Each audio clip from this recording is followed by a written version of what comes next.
trying to outdo Fred Astaire? We are just students of Fred Astaire. We are working with his material. We're trying to learn from the masters.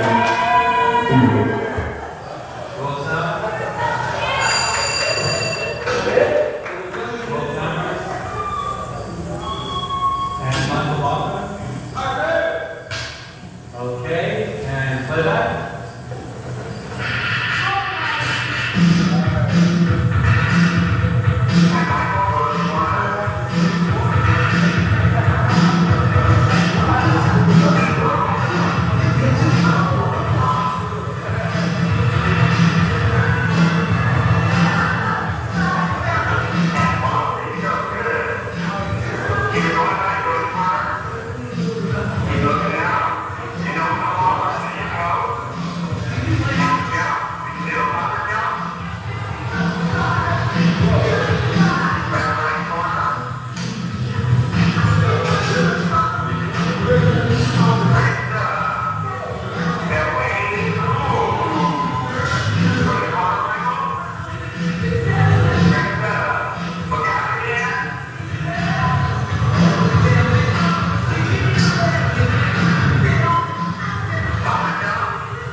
I'm so glad that we have a chance to see this movie again and again.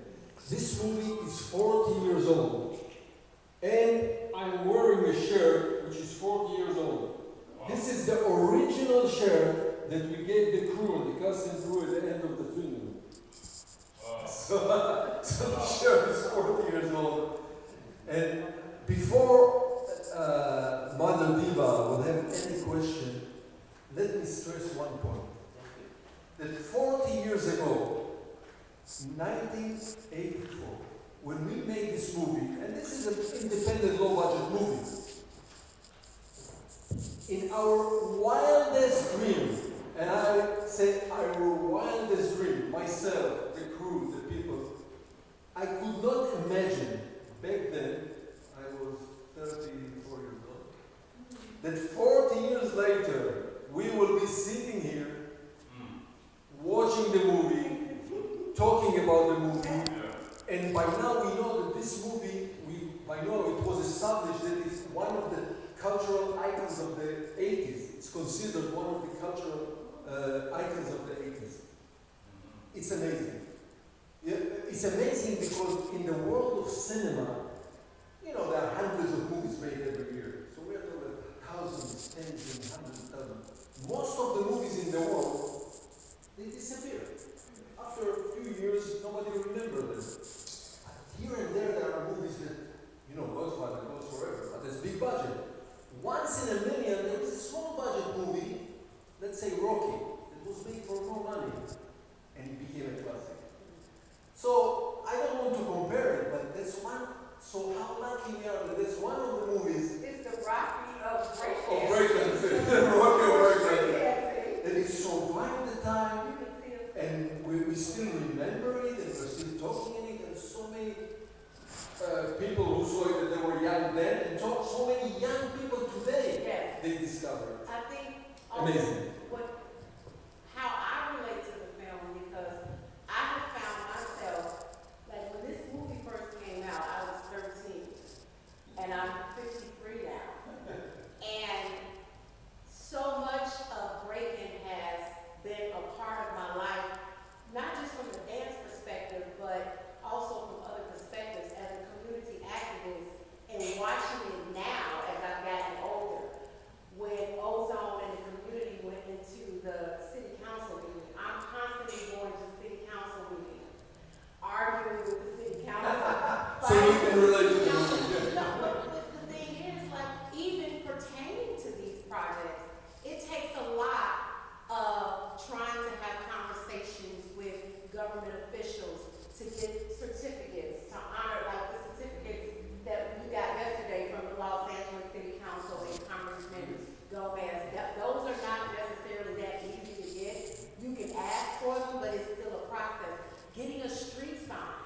You know, I go to city council meetings, and you have to constantly beg and ask, and you know, this is important, this is why we need to do this. Even yesterday, just to share with everyone who was not at the event yesterday, where this film was shot, the Miracles Building. I have been trying to get in contact with those people forever.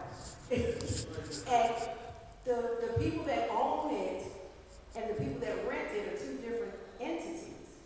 So I finally got in touch with the renter, and she said, "We're in the middle of our Christmas season. You can't do anything on our property." I said, "Lady, I came all the way here from Chicago. Call the police and tell them to shoot me on TV. We're coming. We are coming. You are not going to stop us." It turned into like Breakin' One, where it's like, I'm like, and so we just went, we set up, it was fantastic. It was beautiful. It was a wonderful event yesterday. Wonderful event. Now, one of the questions that I had, because I'm just thinking to myself, can you imagine walking into the ER and you get that in the hospital? Well, Billy was the choreographer. And Shrimp actually posted on Facebook, that was Turbo, that the dancing nurses and the doctors, it was a tribute to nurses and doctors for helping people heal. So kind of, take us through the whole hospital thing. Well, the hospital scene was part of the script already. Okay. And it's based on, I learned later, the Shabadoo entry years later in Soul Train. They did a similar number in Soul Train. Yeah.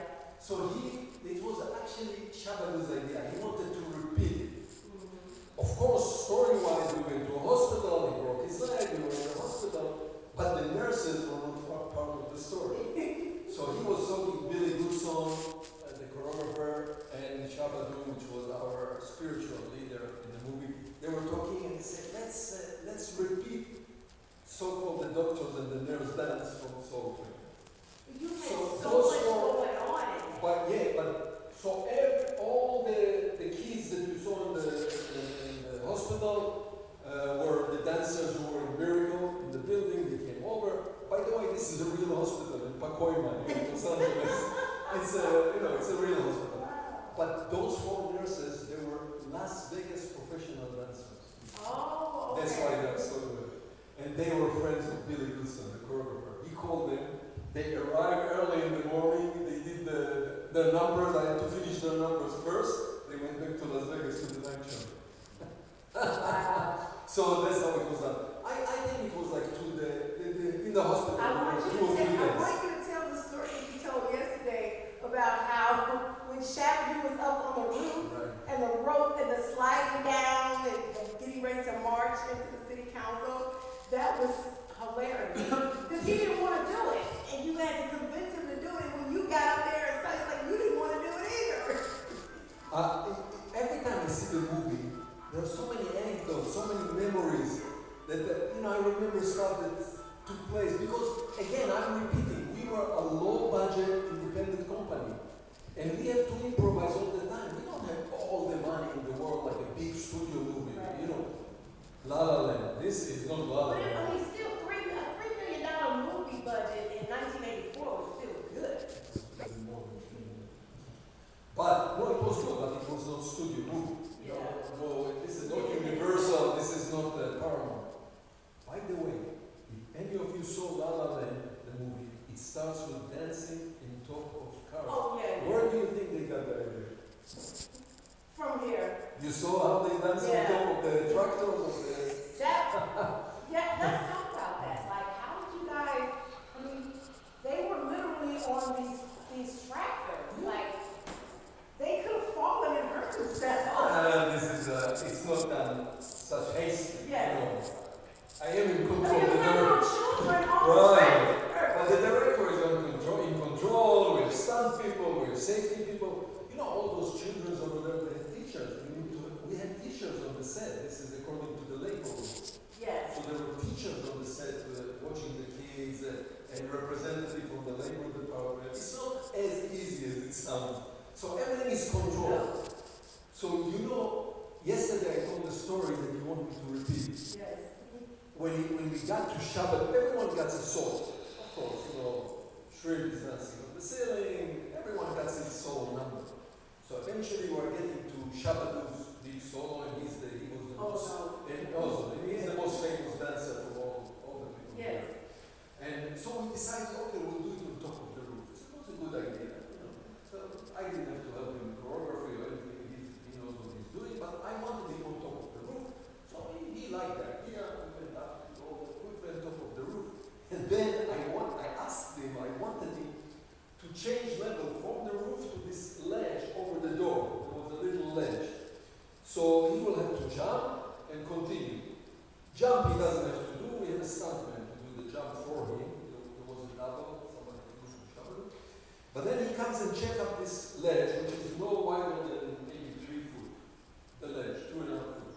And he told me, I'm not going to dance in this. This is too dangerous. I can fall. I don't see what I do when I dance. So I'm trying to convince him. I really wanted him to jump from the roof of this ledge, to continue the ledge, and then comes down on the rope stuff. So I said, I told him, listen, Chad, this is easy. Why are you afraid? Look at me. I'm going to do it for you. And there was a step ladder from the floor of the street up to the ledge. So I climb up this, big, stupid Israeli that I think I can do everything. I climb up this ladder, and then I'm on top of this ledge, and the ledge is just like from here to here. That's it. And my knees start to shake, like this. And I'm stupid. I'm the director of the movie. What am I doing here on top of this ledge, trying to show him? I call the stunt people. I said, stunt people, come get me down from here. I'm not showing him anything. Eventually, what we did, I forgot to tell you yesterday, how I convinced him. Remember when I went home? We put a belt under his bra, and the belt had a little latch here with it was some kind of a mechanism with a wire, and the wire went through the roof. The wire went through the building, through the wall, and there was a stuntman holding him, safety and holding him behind. Oh, And he was dancing, and somebody was holding this rope, so in case he falls. Did he actually slide down the rope? That's a stunt. Okay, it's not. So eventually I convinced him with this special rig. I told him we'll have this rig.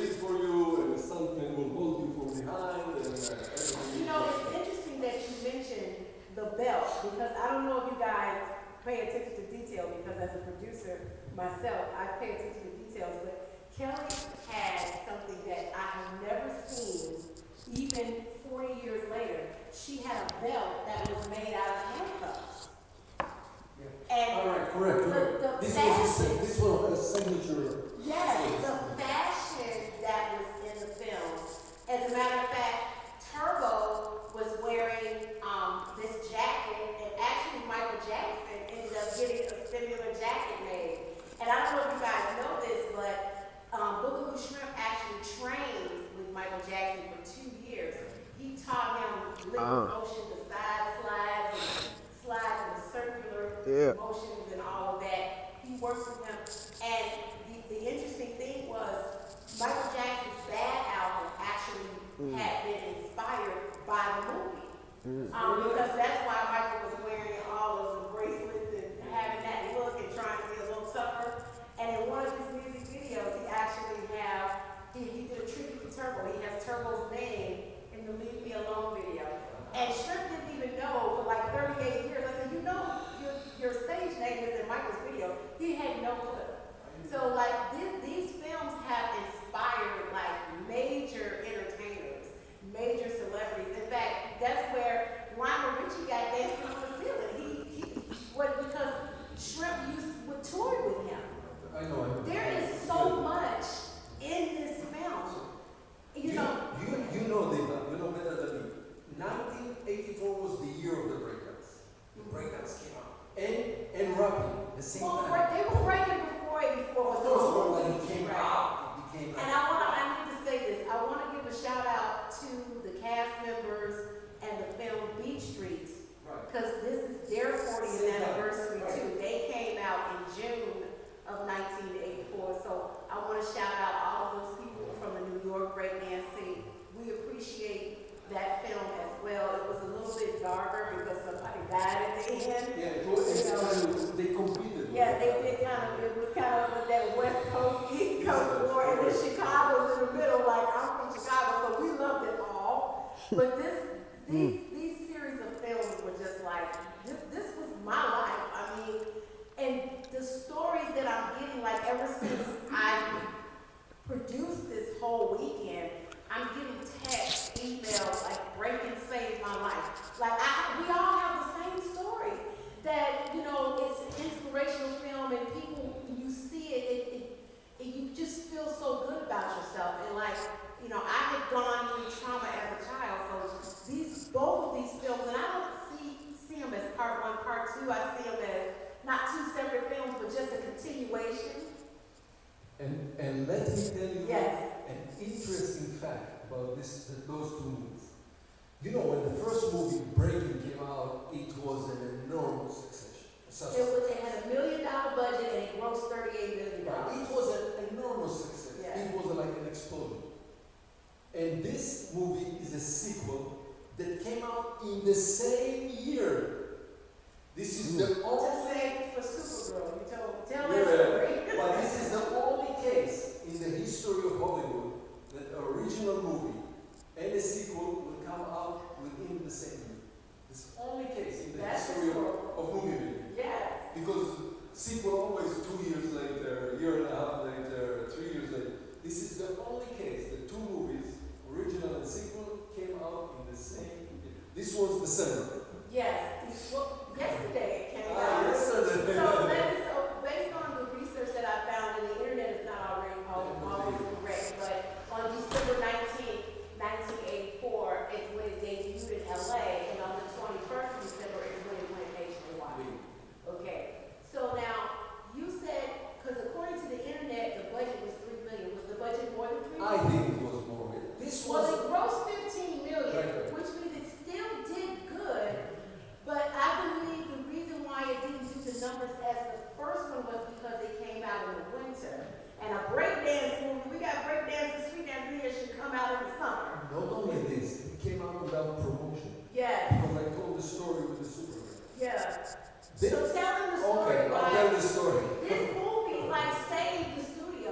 for some reason, Columbia TriStar, they really, it was produced by a small company, Canon Film, small production company. For them, Breakin was the biggest money maker they ever did, so they wanted a sequel immediately, so we rushed in and we worked very hard. This movie was edited in 2 weeks. 6 editors were working 24 hours around the clock. The reason is that Columbia TriStar bought this movie for distribution. But at the same time, they also prepared to distribute Supergirl. This was the big movie of the year. Yeah. They prepared December, the holidays, they were open Supergirl. So they put all the resources in Supergirl, and they tested the movie. And the movie, what is it like? Let's say the movie side. And they already booked 1,500 theaters around the nation. So they knew already, the distribution people, the marketing people, we have a problem. They know. We have the Supergirl, the 15,000, We have it. 1,500 theaters, Not yet, okay. 1,500 theaters, and we don't have the movie there. But they knew they had electric boogaloo. Because they already bought it, pre-bought You're it. right. So they asked us to accelerate the editing. We finished in 2 weeks. They printed 1,500 prints, and they just put Supergirl 1 week into it. They pulled out of those 1,500 theater, and they pushed in electric boogaloo. But they didn't have time to promote it. And there was no social media in 1980. But listen, 40 years later, time is the real judge. Yes. Time is the real judge. Out of the 2 movies, I don't know, do this any other movie? Out of all the movies that you did.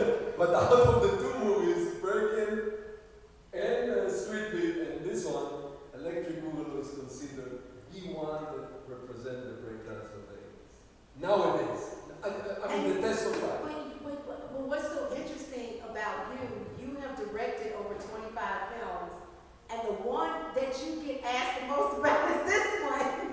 This one and another one which is called American Ninja. Yeah, American Ninja. You directed American Ninja. It's a phenomenal success Yes. action movie. And Lucinda, the one that played Kelly, she's done a few of your films. Yeah, she has done a martial art movie with me, action movie. Okay. Before the 2 movies, it's called Ninja 3: The Domination, and she is the star together with Shou Kasugi.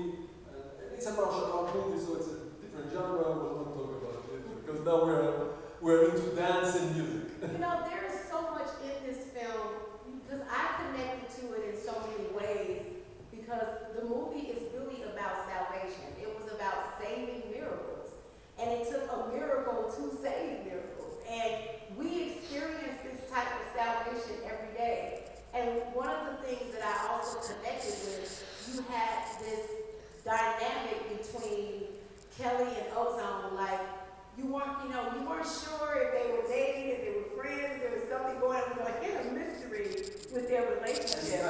Correct. And it was an interracial relationship. The same thing with Turbo and Lucia. She couldn't even speak English, but they were in love. And let's talk about Sabrina. We tried to find Sabrina. Sabrina don't want to be found. Sabrina Garcia. Honey, I searched everywhere for her. We could not find her. Somebody put a picture of her on the internet. Look, when we were looking for Sabrina, like we posted it in the breakdance groups, and here come all the guys. That was my childhood crush. That's my girlfriend. How Turbo find his love, It was so funny. So listen, Diva. This by no means, this is not a preaching movie. Yeah. This is not a movie with a heavy social message, not at all. It's about dance, it's about fun, but undercurrent, there is a social message. Yes. Not being pushed up, not being pushed heavily to the front. Right. It's not a West Side Story. We just want to dance. It's not a West Side Story. Yeah. It's a heavy message. But it's underneath. Yes, you can fight City Hall.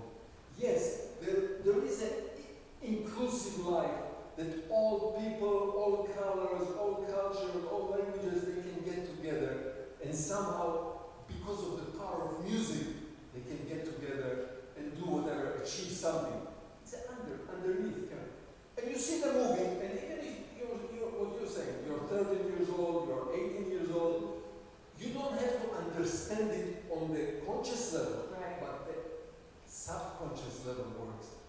and somehow it gets into your brain. Yeah.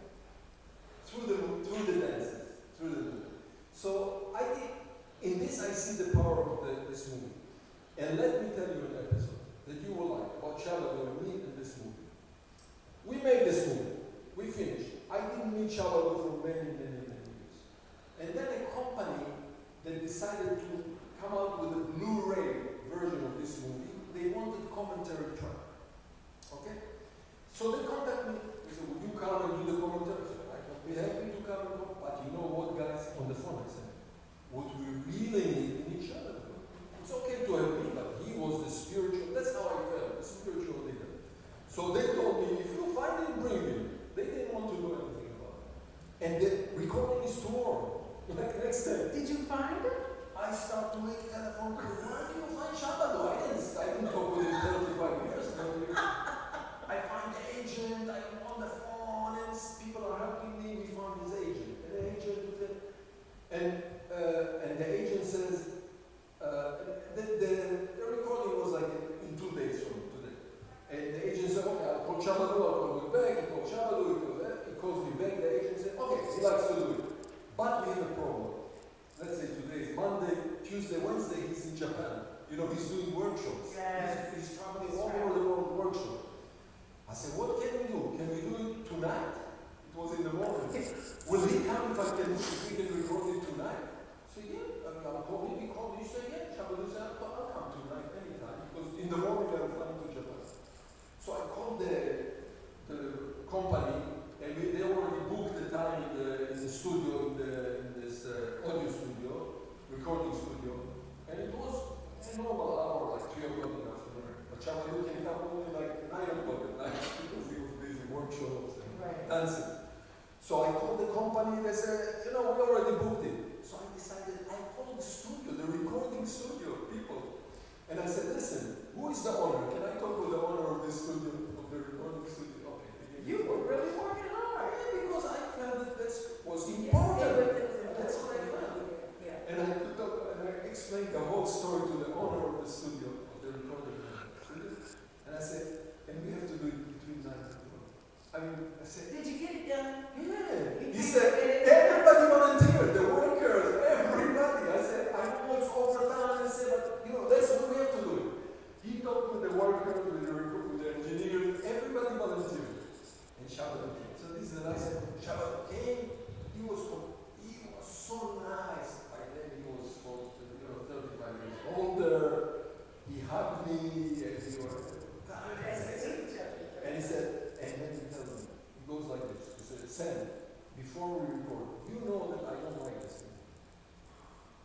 I'll let you know that. Why? He said, it lacks a social message.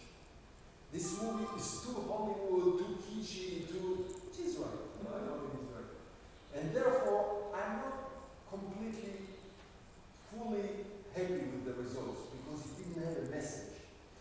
I told him, I was easier. I said, you know what, Chad, let's go record. I'll talk with you later. Let's go do the commentary track. But he told me, I'm going to mention it in the commentary track. I said, you say what you want to say. I will say what I think, you will say what you think. Oh, we do the commentary. You know how they do the commentary. They write the movie and we are talking. Right. We're gonna do that too. Okay, so we were talking. And he mentioned this idea that he didn't like. By the end of it was already like 11, 12 o'clock at night, the Shabbat, you're wrong. And I'll tell you why you're wrong. You cannot argue with success. The people around the world, they love this movie. Yeah. And there is something in this movie, maybe you don't see it, maybe I don't see it, but they saw it, the people around the world, the girls, the boys around the world, they saw something in this movie. Okay, we parted, thank you, we went to Japan. Then we had another meeting, once we did Google, what was it, Microsoft, Google did a nice... Yahoo! Did a nice, so all of us, Lucinda, myself, Michael, Shabadou, and he repeated the same thing, but it was COVID, so everybody was in the home and we were on full screen. Zoom. Yeah, Zoom. So he repeated the same thing. His opinion, I repeated my opinion. And I say again, Shabadou, listen carefully what I'm saying. You cannot argue with success. says, well, there is one point that I agree with you in this while we're talking. He said, you know, when I was walking in the street, leading the group behind me, you know, when they go to City Hall, he's walking in the street with a sign and the whole group is behind him. And he tells me, for a moment, just for one moment, I felt like Martin Luther King. Yeah. That's what he told me. Oh, damn. Or just for a moment of that. You know, I'm leading the people against the establishment. I said, okay, I was happy. 2 days later, I get the hint. Shabbat, same person. I thought about it, and I think you're right. You cannot argue with success. The movie was successful. He wrote to me. Sadly, half a year later, he passed away. Everybody knows that. But there was a redemption. How long took the Okay. shooting? Oh, How long took the shooting of this movie? There is a question. How long? This was not a small movie. We were filming for 9 weeks, 6 days, every day, 12 hours, 6 days for 9 weeks. So this is not a small movie, especially not for an independent, low-budget company. The end scene, we had 2,000 extras in the street. that's what I was gonna ask you. All of those people were, so everybody that, like, even the little girls, you know, that you could, they had like little shots of people's faces. Everybody was just an extra. Were they all from Not the everybody. neighborhood? No, there was a core group that was with us every day, like Okay. 40 dancers. Some kids, No, I mean, the like people in Coco, the yeah. street. Right. We went on, not myself, you know, we Yeah. have production people, they went on the radio for 1 week. Okay. And Ice-T would be there, Ice-T was already starting, his Yeah. name was already coming up. Shabadoo, Ice-T was on the radio every day, please come. And you know how they do it, ruffles. People Right, come yeah. and do ruffles. So all those 2,000 were not paid extras. Okay, so Unpaid. they You know, they just came to see they Ice-T, they wanted to see Ice-T, They they wanted to wanted see to see Ice-T. Shabadoo. That And was then, smart. yeah, and then You there were know what ruffles. else- You know what I think also Then we gave out t-shirts, I don't remember, something. what really came to mind for me was when you were talking about the film being replaced, you know, because of Supergirl. And I just want to say, Supergirl was one of my favorite movies. I mean, sometimes, Alright. no, I did like the movie. Good for you. Supergirl was Superman's cousin. And I thought it was a good movie, but apparently it's You not. know, also the guy the DJ, the guy who runs the show, he was also famous. He came from New York. He was a radio DJ in New York. I That was can't remember his Frankie name. Crocker. That's him. That was Frankie Crocker. So he was not very famous in Los Angeles, but he was very famous in New York. Yes, Frankie Crocker was very Yeah. famous at And, that and, time. and the singer, what's her name? She sings the final song. Carolyn Towns. She Yes. was recognizable. Yes. So that's how everybody came. Yeah, but I think that if it had been called Breakin for Christmas, and it had been a Christmas breakdance movie, it probably would have done the numbers. But it was fine the way it was. But I believe by now it, you know, I can gauge it really because I get residuals from the directors here. Yeah. So we know more or less the sales worldwide, not only what we call North America, which is Canada and US, but worldwide. I believe that more than 100 million people saw this movie by now. More By than now, 100 million. and you know, and this has nothing to do with you, Sam, because you're a director, you're in the union, you get your royalties. But people like Shab and Shrimp, because they were like street kids, street dancers, and didn't really have the education on the business, a lot of them just, you know, they didn't have the same kind of financial success, and a lot of them are not even getting royalties. Like some law, but depends if they're members of the union Yeah. or members, screen actors. Screen actors. It's all procedural stuff. Does anybody have any questions for Sam about the film? Yeah. Is this the first dance movie you directed? Because you did a fine job. I know people. I was talking to a friend about Wicked, which I want to go see. My daughter's doing some musical, and how he didn't like having the direction of the musical. And because directors, I'm a film person myself, studying it for years. The direction is different from regular dramas or comedies with musicals or dance. How big of a challenge was that for you, and have you done that before, directing dance films? So that's a very, very excellent question. I have any experience with dance movies, and the question, and the answer is, not only that this is the first movie, it's the only dance movie I've directed, but, there is but, I come from action movies. Before this, I've directed action movies. So, to answer your question, many people don't believe what I tell you right now. They don't believe it. In an action movie, there is action sequences. Just like here. You have story, and a dance sequence. Story, dance sequence. Action movie. Story, action sequence. Story, action sequence. Now the procedures are not much different between action and dance. Actually, there is a lot of similarities. Because I'm a choreographer. I don't choreograph the fight. I don't choreograph the scene. There is a fight choreographer. There is a dance choreographer. Right. They present to me as a director when they are ready. They say, okay, let me show you the dance number. Okay, let me show you the fight number. Okay, let me show you the chase number. I look at it. I say, okay, I made my remarks here and there, but I came to this movie with an action experience. So actually, I found it much easier for me because of this background. Good question. You know what? It's something I want to share with everyone. We don't have a picture of it, but after 40 years, Vic is actually painting a mural of both movie posters. And I was talking to Ollie Brown. Ollie and Jerry did the music. He was the music producer.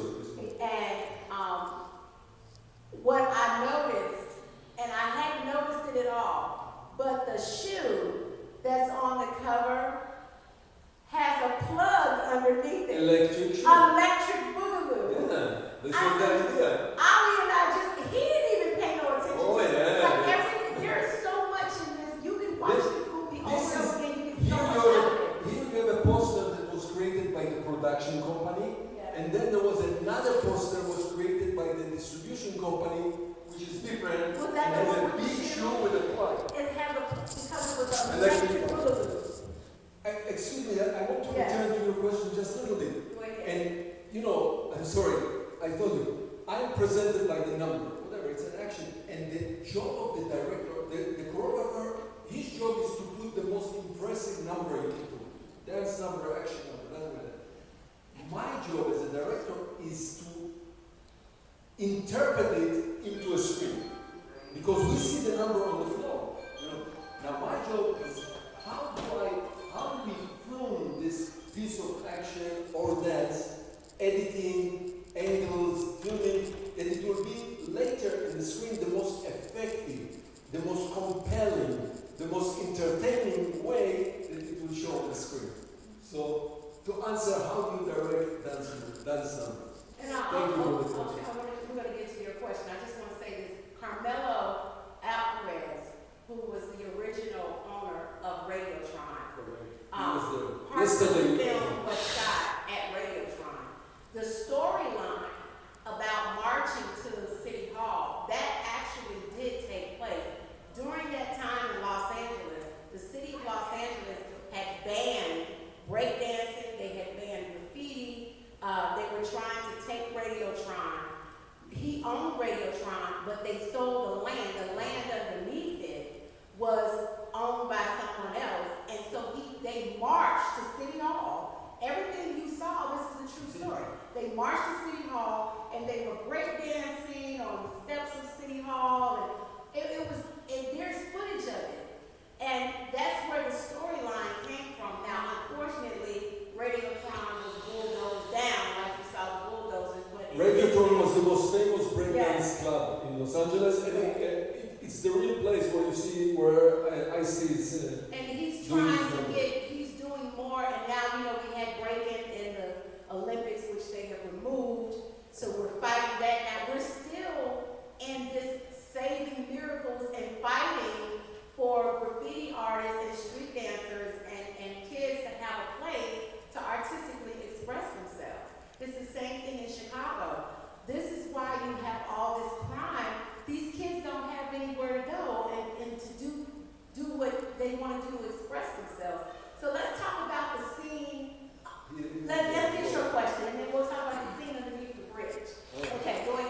Yeah, so my question is the first movie was Breaking. Yes, Then this is Breakin' two. then it was Breaking 2. Yes. So what happened? They didn't continue after Breaking 2. It stopped there, huh? No. I'm writing Breakin' 3 and I'm writing Breakin' the musical. Oh, right. There was supposed to be a Breakin' 3 and it was supposed to be in 3D, but it never, what happened? What happened, 1984 was the height of breakdancing. And apparently, those are already commercial decisions. And apparently in 1985, suddenly the popularity of breakdance was coming down. Not to us. No, I understand, but Right. in order to sell tickets. Yeah. I don't understand, this is not our field. We are making movies, we are not People selling are movies. still breakdancing. And I understand, but the companies, I guess they decided that it's not viable, commercially viable anymore to make. This is my guess. So there were no more breakdance movies. There were some rapping movies later. Yes. 2 or 3 years later, there was rapping movies.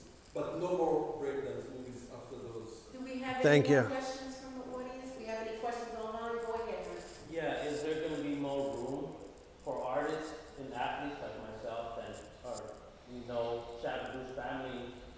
Can we do a remix of us dancing? That's what we were doing earlier. I understand your question, but We make a lot of listen, money off of that. in- Get to the community also. in history of art, not only breakdance, in history of art, I believe that 300 years ago, opera was just like the huge concerts that we see today. Opera. Now, opera died, but it did not disappear. People still go and see opera. Yeah. So There's a huge art community. if there is a hip hop, if there is breakdance, if there is rapping, it will stay here forever. That's It's right. not going to disappear. But then you have Taylor Swift coming out, so I don't know. Fashions are Did changing. you say Taylor Swift? I mean, things are changing. Right. The taste of the young people, and young people, they are the one who determine what is in. They said. The 16 years old, 17 years, not us. But it doesn't disappear, so it stays in. Things are coming up in culture, in art, there are ways. The interesting thing about this movie is that you have to understand at the time, this was 1984. We had never seen anything like this. I mean, the scene under the bridge, Vic and I drove past the bridge yesterday when we were leaving Miracles, because we call it the Miracles Building. We don't even call it what it is now. It's just miracles to us. But what I loved about that scene was the choreography with the sticks and then the garbage can and the lid. Like that whole scene was just phenomenal. You had never seen anything like that. Correct. So, breakdance competition were popular. This is not a new thing. This was like a war or battle. No, that idea was there. And between Steve Natero, which is the bad guy, between him and Shabadoo, and of course the choreographer Billy Gibson, that was the choreographer. They decided to do this, and because they knew that I had directed martial art movies Right. prior to There you this, so go. they brought in the ninjas. They're called ninjas. Yes. And they brought it in just as a gesture to me as a director of martial art movies. Did they have to be trained on how to use that? Because they Maybe all a seem few so minutes. natural. Maybe they took them aside for half an hour to show them how to use this. Yeah. I cannot use them, but Now I want to get back to Sabrina because that was Turbo's girlfriend, the one that was the Spanish girl. You said she really did not speak English. No, that yeah, well. she was a local girl here. She was 14 years old. You see, she's 14 years old. We all wanted a young girl attracted from Hispanic Yeah. background. This was in the script. That's the way we wanted it. And of course, we have, there is in every movie there is a casting department. They are looking for. They didn't have to She look was for. perfect. They didn't have to look for this trio because they came to the sequel, and they found her among other girls. I don't think she was the only candidate for the part. Right. She came in with other. She knew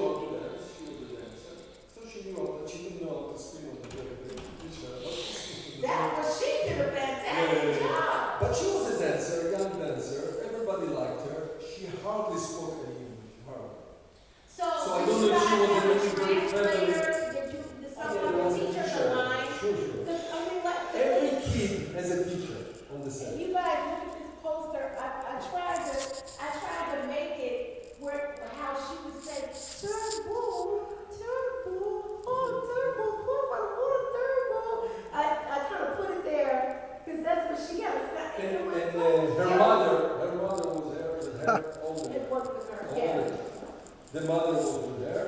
She was a teacher. Right, well, you know, you said Bruce and Shrift, you know, we had teachers on the set. He was 17, he was under 18. He was Everybody under 18, according to the label of movie making, that needs a teacher. Okay, so the. And they take breaks. Yes, they they take have to classes. take breaks. So every 2 hours they go. So let's talk about the ending. And- Releasing 1,000 balloons. How many balloons was it? That's our department. Okay. Prop department. That's not. So like, where were the balloons at? Because like, you couldn't see them. How did they I release? think they covered them with some kind of Okay. term when they pulled the term. I don't know. Because we gave Shabba a street sign in Chicago. I saw it. And so at the end of the street sign, we played Believe in the Beat and released purple balloons because his favorite color is purple. Any questions? What's about the girl, the main star? Did she make out of movie? Lucinda did. So the story is this. Before this movie and before the first movie, I directed a movie which was called Ninja 3: The Domination. And the lead is a girl which is possessed by the spirit of a ninja. We were looking for an actress, and the actress that we were looking, she had to be either martial artist or a dancer, because a dancer can pick up the martial art moves very quickly. So we were looking, and among all the martial artists and the dancers that we saw, we liked her. She had this look for action movie, little broad shoulders. So we liked her very much. She became the star. She's the star of the movie Ninja 3: The Domination. And our martial art department, they taught her all the moves. She's doing most of the moves of the martial art herself because it's similar to dance. Then the company, while we were editing this Ninja 3: The Domination, the company, Canon Film, the head of Canon Film, Menachem Golan, he's famous nowadays, they wanted to do immediately breakdance movie. And they met Shabba and Shrimp as a duo already because they were performing in television together.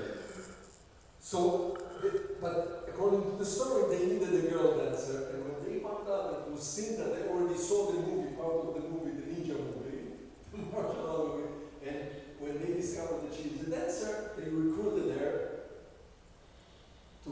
Now they really wanted the movie Breakin to come out very fast because they wanted to beat Beat Street, to come out before Beat Street.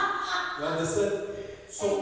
So the movie Breakin with her came out before the martial art movie that I directed.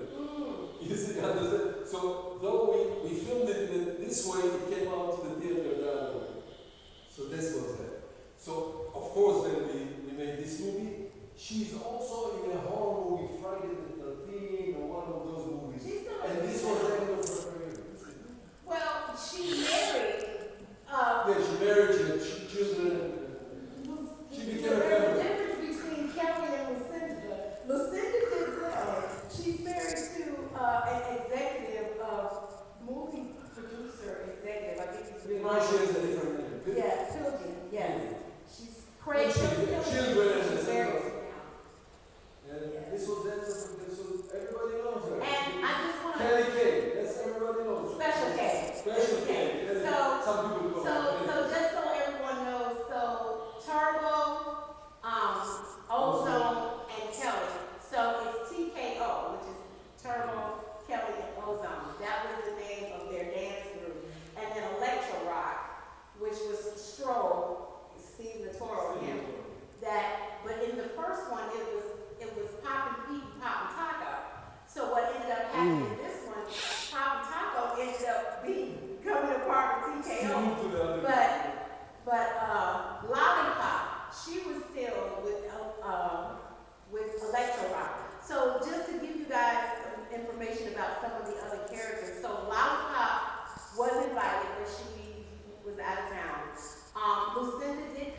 Breakin' one reunion I produced in May. She came to a screening in, Yes. we had a screening in February. Yes, In the and theater. so she did make this one, but I tell you who I talked to over the phone, and he was dealing with, it's Christmas time, so a lot of people are tied up with their kids. And that was Nick Siegel, who played Derek. Interesting riffraff, yes.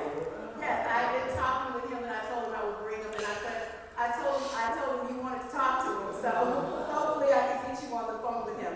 So little Coco, his wife, I sent the information. He's not little anymore.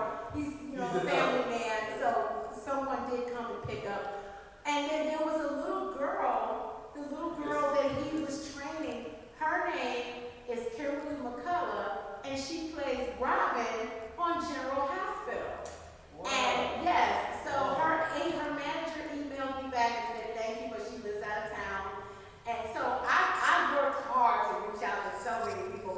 So now I'm trying to get a list going. I'm looking like, okay, well, who was that guy? Who was that guy? So if you all could remember the guy that Ozone threw on top of the car, Memorial Jackson, he came yesterday as well. He was there. He was there yesterday. He looks so And different. Susie came. And also Susie, she was there yesterday. Well, In 40 years, she has not aged. You have to go to my page, Mother Diva's House on Facebook. Everybody that was there is on that video. Now, just to give you some information on the music. The And music then, in the screening in February, one of the nurses came to the screening. really? Yeah. Okay, I mean, because we got to start preparing for the 50th And anniversary. I have contact with the girl, when he's on top of the roof, Yeah, dancing on top of the ceiling, yeah, Sabrina walks in. yes. But then there is a wide shot. He's dancing on the ceiling and she's by the door. But Yes. in reality, it's the other way. She is on the ceiling and he's dancing on the Oh, ceiling. wow. So it was a double, a stunt double. It was not Sabrina. Okay. And this stunt double, she came to the screen. She made the contact. Oh, wow. As well. I'll But send you. yes, you have all the information. And yesterday, Steve Notero made the contact. Yes. He's in Las Vegas. He lives in Las Vegas. Oh, okay. I'll take it. I'm going to Vegas, so I'll take him there. Tell me that. Yeah, They'll talk to you. he's a hotel manager. Hey, we all need jobs. Look, the entertainment industry is not promised. Sometimes you just got to go and get you a regular job. But the music in this film was produced by Ollie and Jerry. And Jerry Knight is no longer with us, but Ollie Brown is still with us. And what I learned from Ollie is that when they had to watch the movie to create the music. And I didn't know that. I thought they had just been, creating music. But he said, no, we had to watch the film because it gave them the idea. Hand in hand, it was Right, going how back to and make forth, it. back and forth. And he said they had to do it. He said just like you, they were rushed with the music for this film. And this is like, if you listen to I Believe in the Beat and Electric Boogaloo, all of those are like, those are break dance, street dance music. And I think the biggest hit from this movie is Indada. Dada is George Prince. Yes. Yes, that was a big hit back in the 80s. In fact, we still play that today because I'm the Madam Ambassador of House and Electronic Dance Music, and so Dada is played in house music all the time. This was the biggest But hit that came out. now also too, Chris the Glove, who was the DJ at the Radiotron. He was there yesterday. yesterday as well. And he was in both films. Because you can't have like street dancing and break dancing without the DJ, without the graffiti artists. And let's talk about some of the graffiti artists. Because you guys, Trip said graffiti artist from New York was flown in to do a lot of the graffiti. Probably, again, the director is not involved in that sense. Yeah. There is an art department, there is an art designer, there is an art director for the movie. So I talk with them all the time, but they did it. They painted, this whole building was painted by us. It was not discovered. Well, the history, there was a young man who was there yesterday who lived in the neighborhood. And he said they begged that community center to keep it. And they wanted to keep Miracles the way it looked from the movie, and graffiti artist, Yeah. but this was the art department. Yeah. Not, I was not involved. So let's talk about Ozone and Turbo's garage. Like, where did the whole garage idea come from? Because I noticed, like, I talked about this yesterday, because I'm from Chicago. You can't live in no garage in Chicago, you're free. But it seems like that in LA, that's a thing. Like, Common Papa was training people in the garage. People live in a unit behind. Because there's a significant thing about this garage. Like, so much has been created, and I just want to share this real quick, Sam, if you think about it. So much has been created inside of a garage. You had Ozone and Turbo creating their dance style in the garage. Apple, Steve Jobs started Apple in his father's garage. You know, Tesla, everybody's in, you know, their ideas in New York. There was a disco called Paradise Garage. So you have this history. Jeff Bezos, who started Amazon, in his father's garage. So you have a history of just, what is it with the garage? I'm still trying to understand, like, great ideas come out of a garage. I don't know, for us here in the West Coast, it's natural. You have a house, and in the house, then you have a garage. Some people park the cars in front, and people don't park the People cars. living in the The garage. cars are parking outside, and the kids have a band in the garage. When you have kids, they have a band in the garage. That's how it is here in California. I don't know in southern, in the West Coast. I don't know any other. Any other questions? Great talented Go garage ahead. days.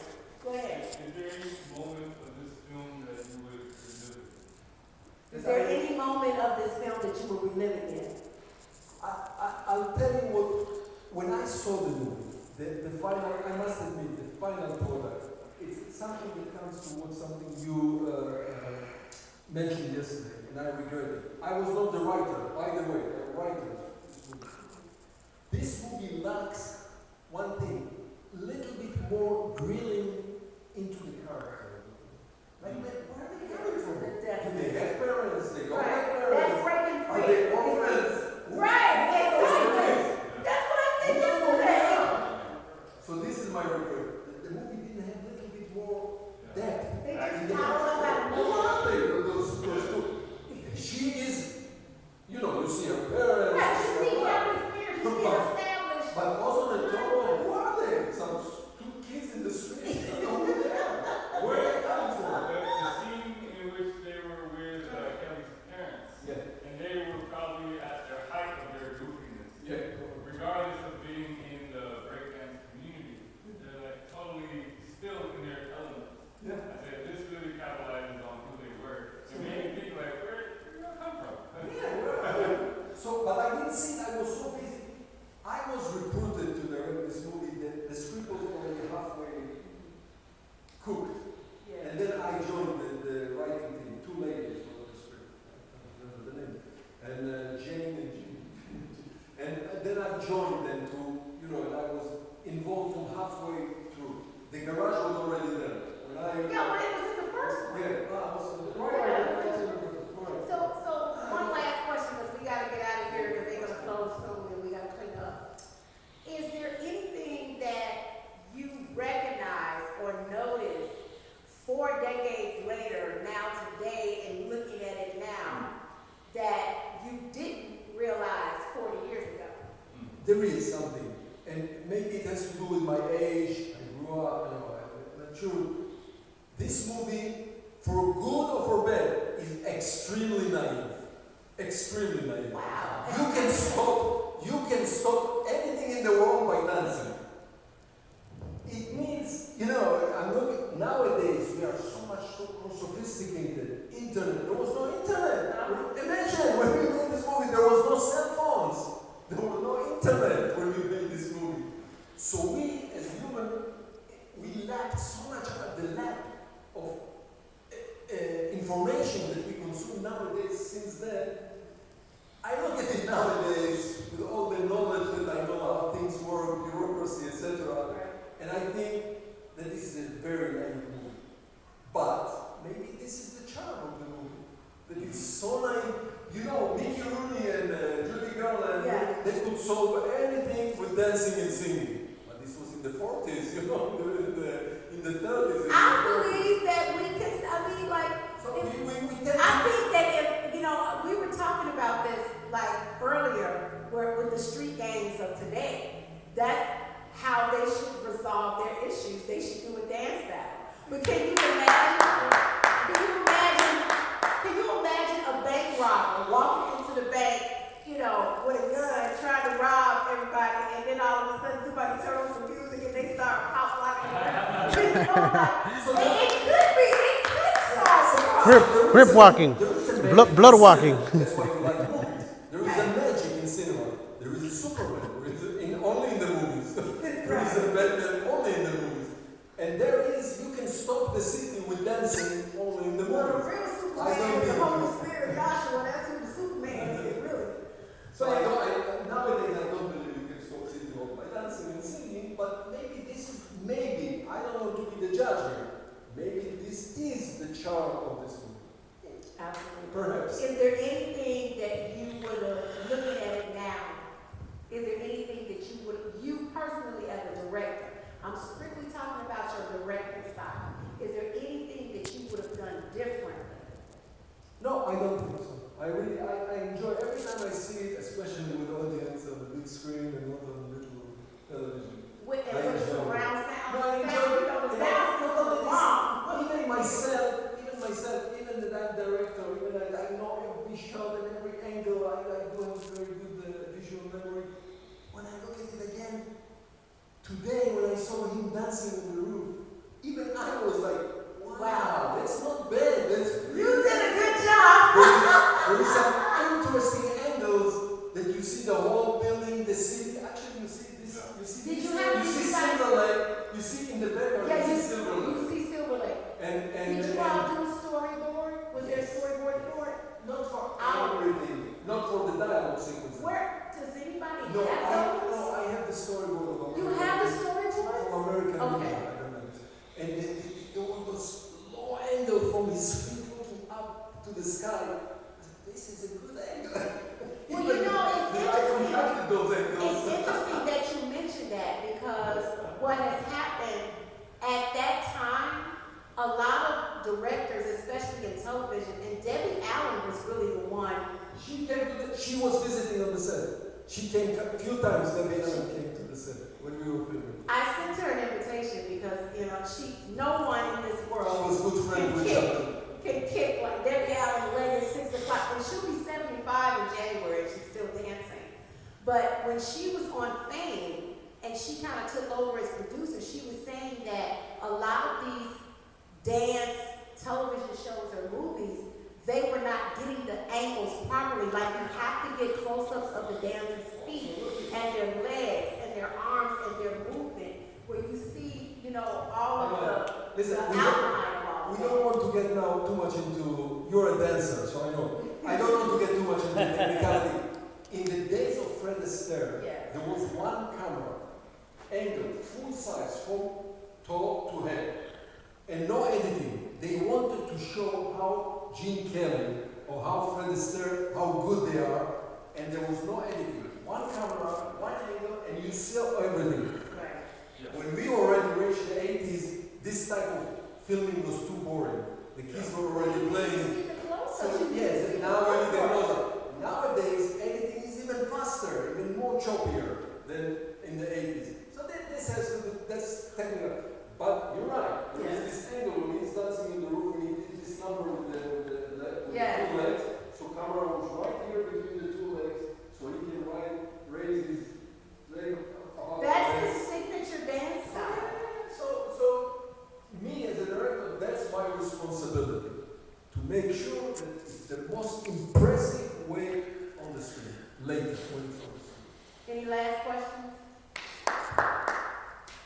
Thank you very much, Diva. I want You to have one say, last question? Go ahead. Are we ever gonna see another Breakin?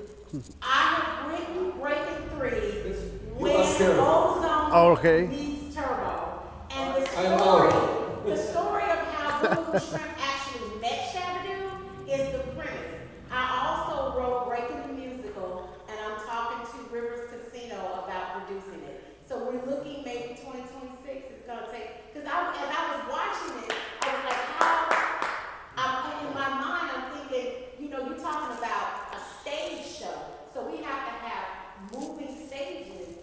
for each city. Nowadays, we are much more Yeah. sophisticated than back then. Well, I want to thank you guys for coming. I really appreciate it. We're going to have tomorrow is our last day of our 3-day celebration. We're going to be at the Venice Beach Art Walls. It's 1800 Front Walk Drive, where the art walls and it's used as a skate park, Vic. So DJ Vic has painted a mural of both movie posters, and he's going to put that mural next to the wall where he's actually painting Ozone and Turbo's garage. So that's going to be tomorrow at noon for everybody that wants to come and see that. I also want to let people know that in May 11th, 2025 is going to be Shabadoo's 70th birthday. He has a holiday in Chicago. It's called Adolfo Shabadoo Quinones Day, which is on his birthday. And we're going to have a big celebration at his street sign. And I just want to tell you that whenever we do street signs, honorary street signs in Chicago, normally the honorary street sign would go underneath the regular street sign. In this case, they literally took, the street sign is on the corner of Ohio and Walcott, which is where Shab went to school. They literally took out the Ohio street sign, and now the address is 1801 West Adolfo Shabadoo Quinones Way, and I named the street sign. So I'm really excited about that. Also, next June 10th, Papa Taco is going to get his street sign in Long Beach. I've been trying to get everybody's street sign. So that's what I do. As a community liaison, I get impactful people, honorary street signs, holidays, proclamations, and resolutions. And in case some of you weren't at the event yesterday, the cast and the crew was honored by Kevin McDonald, District 14 Councilman, and also Congressman Jimmy Gomez. And both movies are being nominated to go into the Library of Congress National Film Registry. So I've been working very hard to continue the legacy of these films. And I'm not trying to brag on myself, but if I had not done this anniversary celebration, there wouldn't have been none. There has never been an anniversary celebration where the cast and crew come together and get honored. It wasn't anything in the 10 years, the 20 years, the 30 years, but I said 40 years, we got to get everybody together. Now during COVID, they did come together on video. And we want to thank you for it. Yes. Thank you very much. And we know you want people, 95 when we do the 50th. So, okay, we're Thank you, going Mother. to here. Thank you guys for tuning in. Thank you guys for coming. You got to take a group picture too. Yeah. All right. Okay, let's cut that off. Give me that phone. And I love these guys who's in here dancing and carrying on and they were doing the thing. I love it. You didn't come hang it today. Yeah, you did. Yeah, I can go skateboarding tomorrow. I'll still get paid, but when you fall, I gotta Yeah, you glue all did. over. We you got something. That's how we To did. see if somebody,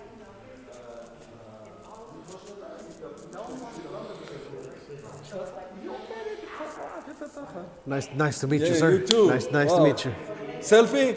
Yeah, it's Selfie? just this is for YouTube. Ah, for YouTube. Yeah. Okay, for YouTube people. Yes. This screening of Breaking 2 Electric Boogaloo was magnificent. And what is your name? Kevin. And Kevin was here in the screening. And Kevin asked the best questions. All ever. right. All Nice. right, Kevin. Alrighty. Listen.